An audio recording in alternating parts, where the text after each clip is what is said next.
বাবাই সবগুলো হয়ে গেছে? না আমার আর একটু বাকি আছে। ঠিক আছে, তাহলে তাড়াতাড়ি করে নাও। ঠিক আছে, কটা বাকি আছে আর? আর 3টে। ঠিক আছে, তাড়াতাড়ি করে নেবে, সুন্দর করে লিখবে। হ্যাঁ,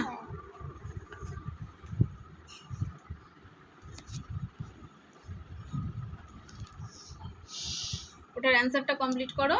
এটা কি করে লিখতে হবে? ও আচ্ছা, এটা তো অন্যরকম। ঠিক আছে, পরেরটা করো, পরেরটা পড়ো। There were a 485 boys in purses in a go down. Out of these, 292 were sold. How many